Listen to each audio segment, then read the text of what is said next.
La présente initiative consacre le lancement officiel à Tawa de la 4e étape de la tournée nationale dénommée Espoir et Dignité, initiée par la 2e dauphine de Miss Niger édition 2025. Après Maradi, Zender et Agadez, cette initiative citoyenne poursuit sa caravane à travers le pays avec pour objectif de sensibiliser les communautés sur les différentes formes de violence basées sur le genre, notamment dans les espaces physiques et numériques. Elle est organisée à Tawa par Bonito Even.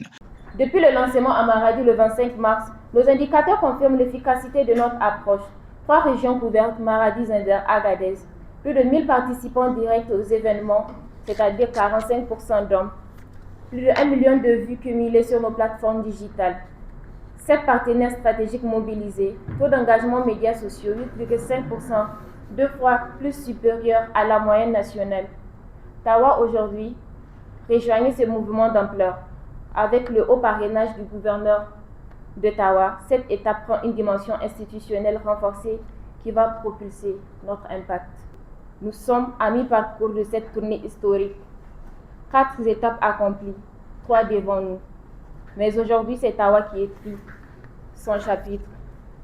Notre ambition, faire de Espoir et Dignité le plus grand mouvement citoyen de lutte contre les violences basé sur le genre jamais organisé au Niger.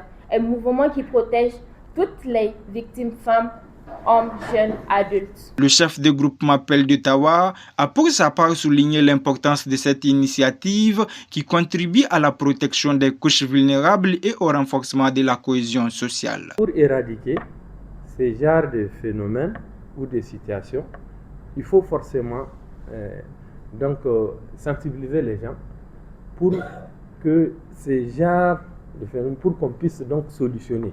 Et pour ce faire, donc c'est important de le faire à tous les niveaux, à toutes les échelles de la société. Et c'est pour cela donc c'est important de pouvoir vraiment conscientiser, c'est-à-dire les leaders à tous les niveaux pour la meilleure prise en charge. Donc voilà ce que j'ai à dire par rapport à cette initiative. Je pense que vraiment c'est une très bonne chose. La conseillère technique du gouverneur de la région de Tawa a dans son intervention réaffirmé la disponibilité des autorités régionales à soutenir les initiatives visant la promotion de la dignité humaine.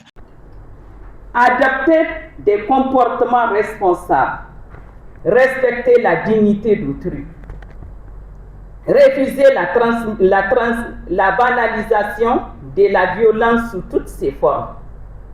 Vous avez le pouvoir de changer les mentalités. Vous avez le pouvoir d'influencer positivement vos générations. Soyez des acteurs du changement, des modèles de civisme et des bâtisseurs d'un avenir meilleur. L'activité qui nous réunit aujourd'hui s'inscrit pleinement dans le dynamisme national de refondation qui appelle à une transformation profonde de nos comportements et de nos institutions et de notre manière de vivre ensemble.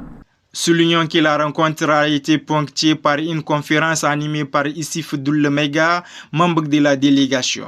Cette communication a permis de mieux éclairer les participants sur les différentes manifestations des violences basées sur le genre, ainsi que sur les attitudes et mécanismes à adopter pour les prévenir et les combattre.